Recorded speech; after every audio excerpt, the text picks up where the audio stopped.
This week on Siskel and Ebert, Jack Nicholson and Michael Caine find there's no honor among thieves in Blood and Wine. Musician Bill Pullman and Patricia Arquette take a wild ride down David Lynch's Lost Highway. And Darth Vader plots revenge as the Empire strikes back.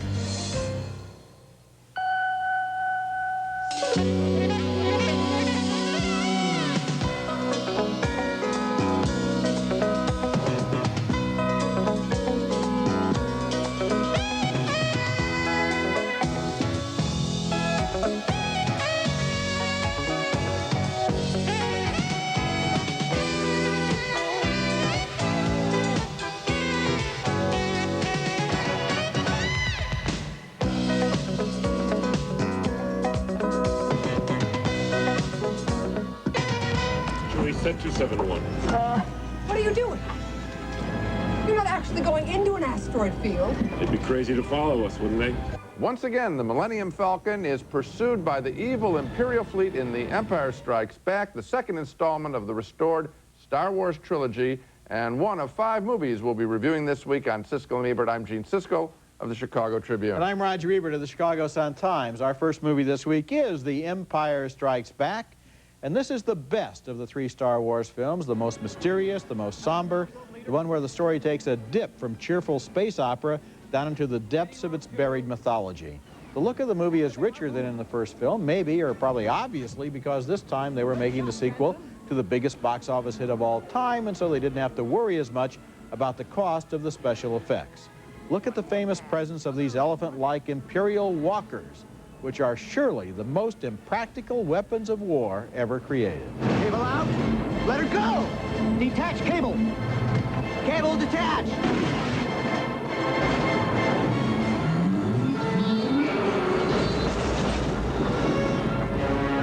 Come on! And look here at the Cloud City where Han Solo brings Princess Leia and the others for safety, he hopes. The look of the city has been enlarged upon and enhanced for this reissue. And here, Billy D. Williams as Lando greets the rebel fighters. How you doing, you old pirate? So good to see you. I never thought I'd get to see you again. Well, he seems very friendly. Yes. Very friendly. Of course, that was Harrison Ford as Han Solo and Carrie Fisher as the princes. The heart of this movie takes place on a forest planet where Luke Skywalker, played by Mark Hamill, is taught in the ways of the Jedi by a little creature named Yoda. You must unlearn what you have learned. All right, I'll give it a try. No, try not. Do or do not. There is no try. More so than in the first movie, Empire is dominated by the towering, chilling presence of Darth Vader. You are beaten. It is useless to resist. Don't let yourself be destroyed as Obi-Wan did. If Empire reveals a weakness this time around, it's in the character of Chewbacca, whose mournful howls get a little tiresome after a while. The princess. You have to take care of her. You hear me? Huh? There's no doubt about it, The Empire Strikes Back is one of the great visual achievements in the history of special effects and of the cinema. And not because of the skill of the special effects, because skill can be bought and paid for in Hollywood, but because of the imagination behind them. You can blow things up all day long in today's Hollywood and never give it a moment's thought, but to create these worlds in this film with their amazing creatures and their awe-inspiring sights, that takes a certain genius. And The Empire Strikes Back is rich and generous with its imagination. Well, Roger, let's credit the director of this film, Irvin Kershner, who was an inspired choice. There was nothing, I don't think, in his career that would lead anyone to believe that he could have made a action picture. He had made a film, I think, called Loving before that. So that was, I don't know where Lucas came up with that. And then, yes, it is the best of them because it's a challenge to create the second part of the puzzle here and the guts to make it an ending that doesn't wrap up everything completely. Yes, right, yeah. Wow, is that exciting? Could that be done today with the mentality out in Hollywood? I don't even know if Lucas could get it by the way nowadays. this series is grossing at the box office, maybe somebody will be inspired to make more movies like this, and of course Lucas is going to make 3 more. But you know, I spoke about Yoda. How did they do that with an artificial creature? It's not just that he moves and talks and has eyes that open and close. It's that the face mirrors every emotion you could ask for from a human actor. Well, I suppose it's a story situation that we understand it. That it's clear. It's been set up clearly enough. And again, the eyes, literally, the technological work done on the eyes makes Muppets and every other creature in the movies work. Okay, next movie, and our next film is a most entertaining and revealing documentary called When We Were Kings, about the famous Muhammad Ali-George Foreman championship fight in 1974 in Zaire, the so-called Rumble in the Jungle. It's been a full generation since that fight, since Ali protested the Vietnam War, since he reached out to his people and became the most recognized face on earth. Here is Ali at his most entertaining, selling the fight to the New York press. I'm experienced now, professional. Jaw's been broke, been knocked down a couple times. Bad. Been chopping trees. I done something new for this fight. I done wrestled with an alligator. That's right. I have wrestled with an alligator. I done tussled with a whale. I done handcuffed lightning, throw thunder in jail. Even Ali's greatest booster, Howard Cosell, was scared for him. Against George Foreman, who does away with his opponents one after another in less than 3 rounds, it's hard for me to conjure with that. The documentary follows Ali to Africa, where he shares his excitement at seeing black men in control of themselves, as well as even an airplane. Ain't there something flying in an airplane with all black pilots, all black crew? This is strange to the American Negro. We never dreamed of this. And every time we watch television, they show us Tarzan and the natives and the jungles. They never told us that the Africans were more intelligent than we are.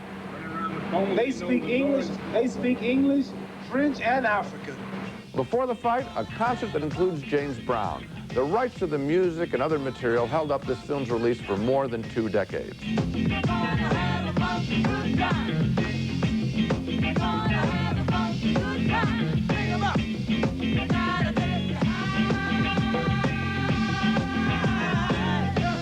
Based on this film, I have to rank Muhammad Ali as one of the most influential men of this century. Physically gifted with rapid-fire punching, mentally gifted with a big, generous heart, full of love for his brothers and sisters. When We Were Kings was directed by Leon Gast, and it will take some kind of picture to keep this great work from winning the Best Documentary Feature Oscar next month. It's like a time capsule. It's like this movie was waiting for 23 years to remind us of this epochal event in the history of boxing. And what amuses me about boxing as a sport is the way intellectuals are drawn to it. Norman Mailer, George Plimpton, they have to be there down in the jungle. They're writing articles for Esquire. They're writing books about it because they want to somehow take something that is very elemental and simple and turn it into something that's very cerebral. And that whole process here creates a lot of interest. Well, I mean, but you're not even talking, you haven't mentioned the word Ali yet. I thought you covered him pretty well. I think he's fabulous in this film. He's a really charismatic figure. And what's interesting is the suspense, because frankly, nobody thought he had a chance against Foreman. Yeah, again, to me, the fight wasn't a surprise. No. The timelessness, wrong word, the currency of what he said 23 years ago is still on the money today. When we come back, Jack Nicholson and Michael Caine are desperate jewel thieves in Blood and Wine. I thought it over. I can't move that. I'm on parole. I'm known. You're not. So you'll fly to New York, catch a cab, take a walk, find an address.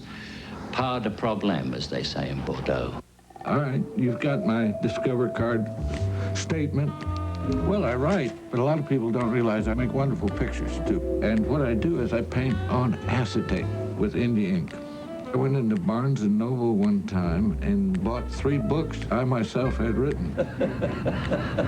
And I presume I got a royalty as well as the bonus from Discover card. How many credit cards make a statement like that? It pays to discover. I think that's me. Use it where you see the Novus sign.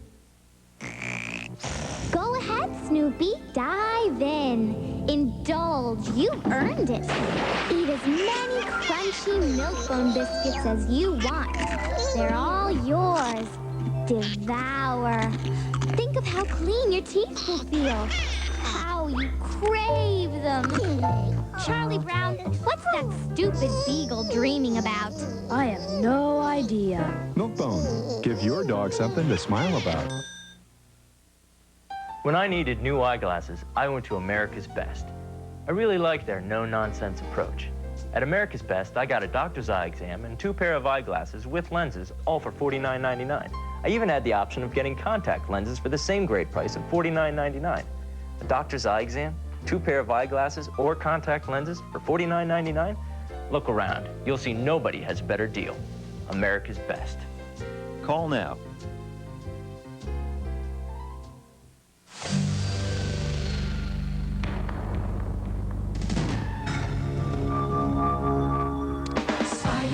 Spider-Man does whatever a spider can. With the spider-like traction of all-wheel drive, the new Subaru 2.5 GT can take you places those European sports sedans simply can't. Here comes Spider-Man. Mere mortals. Look out! Here comes Spider-Man. The interesting thing about rich people is they're so cheap. They'll spend $1.3 million on a necklace with diamonds the size of chocolates. And then they'll lock it in a tin box from Sears. Jack Nicholson and Michael Caine planned the theft of a $1 million necklace in that scene from Blood and Wine, a gritty thriller about desperate men who fear they're losing their touch. And this movie contains some of the best work Nicholson and certainly Caine have done in a while. The setup comes when they case the joint of a rich family that's planning a vacation. This will be an inside job. Nicholson is having an affair with a nanny, played here by Jennifer Lopez. She's not in on the plan, neither is Nicholson's stepson, played by Stephen Dorff. Is Frank around? They are down at the boat, Mr. Gates. Where do you want this? These are for the voyage. Would you show him down to the boat? I'm going to put this in the wine cellar. After Nicholson and Caine steal the necklace, they find themselves faced with the age-old problem of trust. What did you just do? I like to take a photo of the goods. Avoids any disagreement on the sale. You got me in the picture. Did I? Give me the photograph. We'll tear it up when we have the money. There's no such thing as honor among thieves. Nicholson's day job is as a wine merchant. He's married to Judy Davis, who is bitter because he's lost all of her money on his business and also because she suspects he's holding out on her. Oh, I was looking for those. Tom and Lucy Garcia? They're agents. They're going to New York to see a wholesaler. First class. Yes, sometimes you gotta keep up relationships. Apparently not with me. And watch Caine in this scene. The character is acutely aware of how far he's fallen in life and how little is ahead for him. I do not intend to suffocate in a county hospital because you are sentimental. Take it easy, Vic. Blood and Wine was directed by Bob Rafelson, who made Nicholson's first great movie, 5 Easy Pieces, and has worked with him several times since. This time they find the old magic and it still works. The movie is rich with characterizations and relationships, and there's a romantic triangle, which I won't reveal, that leads up to a crucial scene we absolutely cannot predict. Caine is wonderful in his role, sick and bitter and sarcastic. And as for Nicholson, it's movies like this people are thinking of when they smile when they hear his name. I didn't like it as much as you, Roger. Caine, absolutely. Yeah. Michael Caine's performance here is superb. And if he can outact Jack Nicholson on the big screen, which I think he does here, it just proves how great he is. The Nicholson performance, and a lot of this film to me, seemed over the top in this way. These are wonderful actors, but the things that they're required to do, I always felt that it was like in service of a story where every scene was being played to the full tilt. There was nothing quiet about the film in every way, and I think that there are so many convolutions also in the script that, frankly, I didn't care, and I don't even know if the movie cares, or if it makes any difference to anybody who sees the picture, how it eventually ends. You're asking for quiet moments. This isn't a quiet picture. This is exactly what it pretends to be, a lurid crime melodrama with a convoluted plot involving a diamond necklace that goes around and around and gets everybody involved in it, and on that basis it works. It's not fair to say it doesn't work on some other basis. No. There's crime pictures about the working class criminal, like the one Straight Time.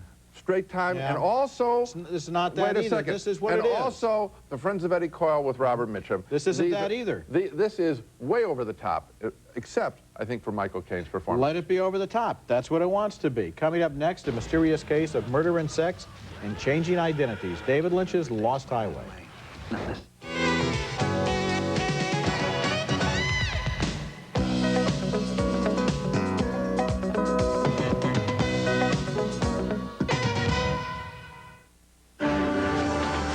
Star Wars trilogy is back on the big screen, and each planet is celebrating in a different way. On Earth, people are playing Feel the Force at Taco Bell. Press the game piece to magically reveal if you've instantly won cash, one of millions of prizes, or a special edition Hummer. See the trilogy, Feel the Force. Play the game at Taco Bell. Are you sure this is the right theater? I'm not even sure it's the right planet.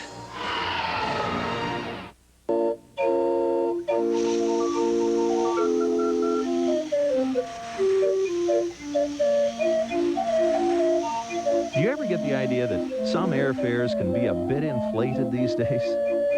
At Frontier, our everyday low prices with almost no restrictions take the air out of that idea. Always low fares to the places you want to go. Fly Frontier, your winning ticket. Why is the Chevy Cavalier the fastest growing car in Colorado? Maybe because it's Colorado's #1 value. Equipped with dual airbags, 4-wheel anti-lock brakes, and a 2.2-liter 120 horsepower engine, this sporty Cavalier coupe and stylish sedan are now available with low 3.9% APR financing for up to 60 months. Come see what so many Coloradans have already figured out. Value and safety, that's genuine Chevrolet. At your Colorado's best Chevy Geo dealers today.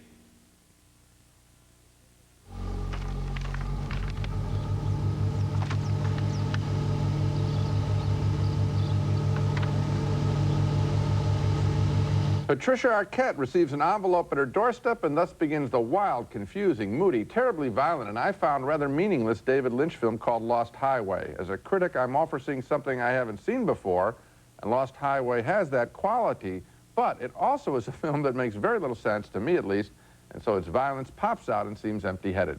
Patricia Arquette also plays a mobster's girlfriend in the film. Characters and actors shift identities throughout the story, and here she makes serious eye contact with a young garage mechanic played by Balthazar Getty in front of her boyfriend played by Robert Loggia. This magic moment, so different and so new, was like any other, until I met you. The kid's boss at the garage is played by Richard Pryor. It's great to see him in a film, any film, even this one. Mr. Eddie called. Can I call him and tell him to come in? Yeah, call him, tell him I'm back, and, you know. The other key characters in the story are a devilish mystery man played by Robert Blake and a jazz musician played by Bill Pullman. Where was it you think we met? At your house, don't you remember? As a matter of fact, I'm there right now. That's crazy, man. Call me.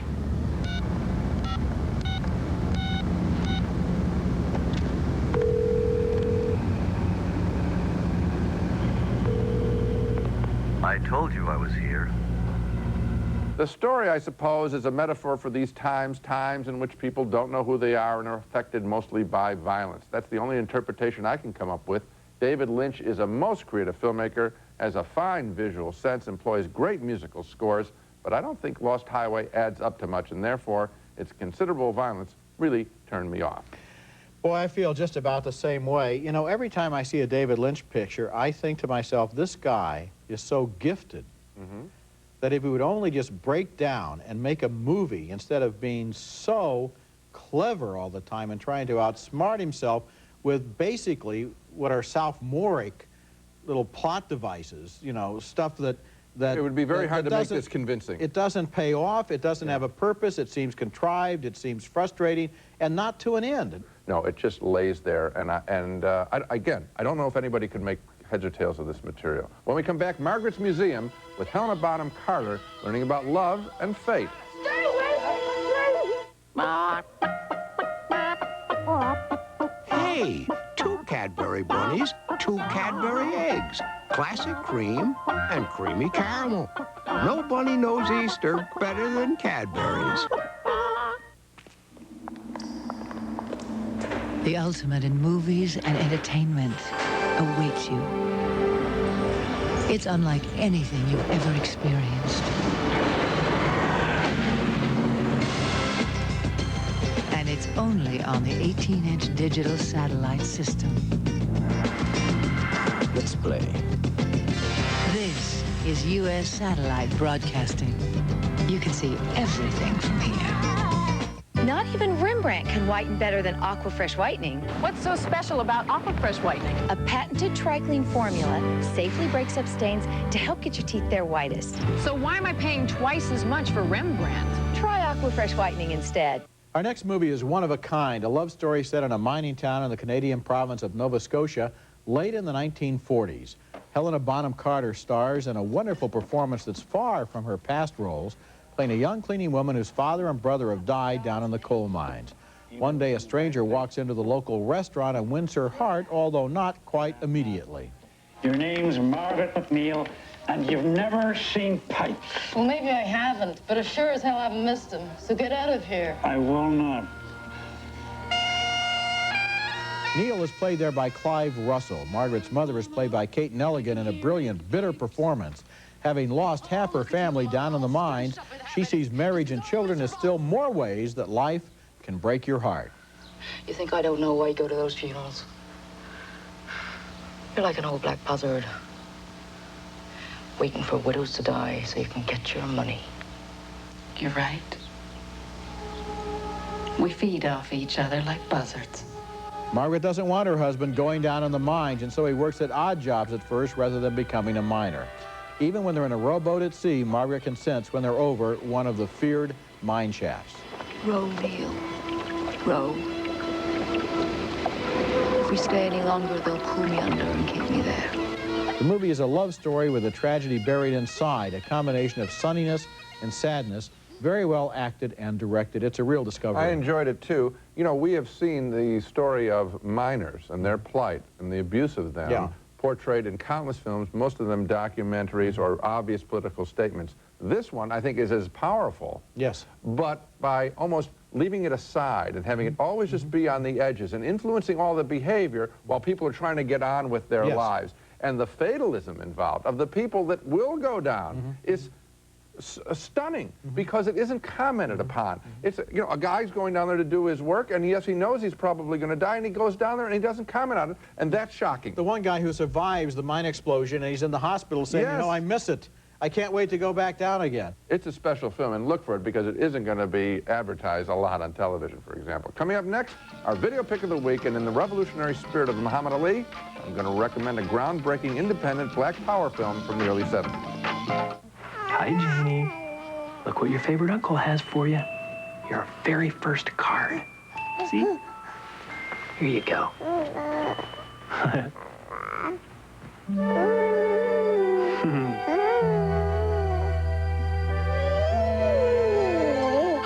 Could it be this need to look for the hallmark is genetic? Honey? You know what to look for in a card. Give me the card. Here. Hallmark. Minnie, give me the card. Tropicana Pure Premium is never, ever made from concentrate.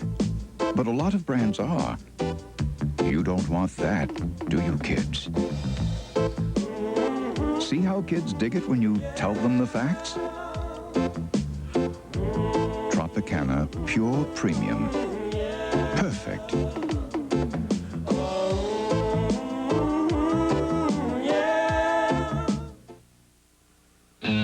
For a portrait of classic rock in Colorado, 1035, the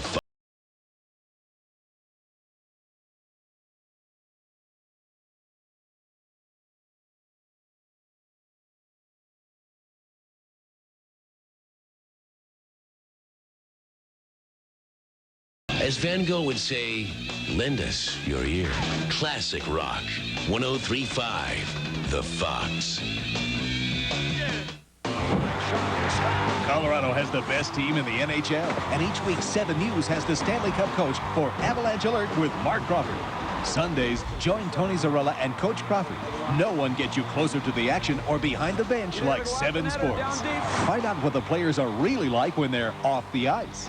And we'll take the time to answer your viewer questions each week on Avalanche Alert with Mark Crawford. Brought to you by your Colorado GMC dealers. Sundays at 5:30 and 11 on 7 News.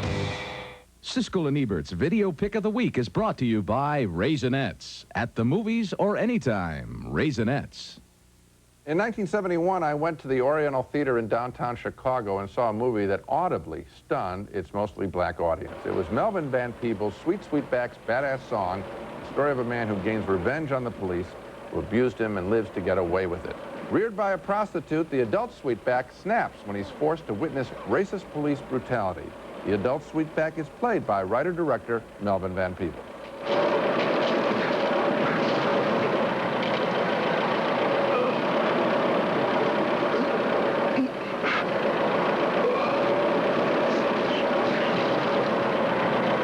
Amazingly, Sweetback escapes to run free.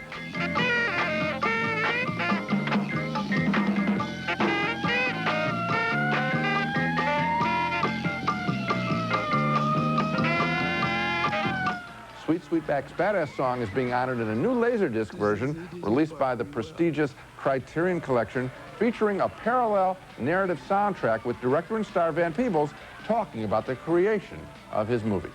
I put in my permit. I got my permit on a Friday afternoon to do this. And it hadn't gotten through yet. But I had my permit. And so when the police cars and everything showed up, that was for free. Sweetback's badass song is also available on tape without that extra soundtrack. It would usher in a wave of so-called blaxploitation films. It was as much a political as an artistic act, and it is a rare film that has genuine cultural importance. I'm very glad I gave it a positive review at the time. It's my video pick of the week. Now let's recap the movies we reviewed on this show. 2 thumbs up for The Empire Strikes Back, the stylish continuation of the Star Wars trilogy. It is the best of the trio. 2 thumbs up for Leon Gast's When We Were Kings, a tribute to Muhammad Ali and the Rumble in the Jungle. A split vote on Blood and Wine. Roger enjoyed a lot more of it than I did. I only cared for Michael Caine's performance. 2 thumbs down for Lost Highway, David Lynch's strange to the point of annoying rumination on alienated life today. At least, I think that's what it's about. And 2 thumbs up for Margaret's Museum. Next week, we'll be back with reviews of more new movies, including Donnie Brasco starring Al Pacino and Johnny Depp in the story of an old mafioso and his young protege, and also Smell a Sense of Snow, starring Julia Ormond and Gabriel Byrne, in a story of a mysterious death and a secret hidden in the ice of Greenland. That's next week, and until then, the balcony is closed. Make tonight's dinner a golden opportunity with crunchy golden fish sticks only from Gorton's. For the crunchy toasted taste your kids will love, trust the Gorton's fishermen. The new Easy Spirits. Insides are rocking shoe. Outsides all new. Rich, buttery toffee, wrapped in smooth milk chocolate. Isn't it time you had a Heath bar? Have a Heath. V8 vegetable juice. It's not just great juice, it's great nutrition and a full serving of vegetables. Live life on all 8 cylinders.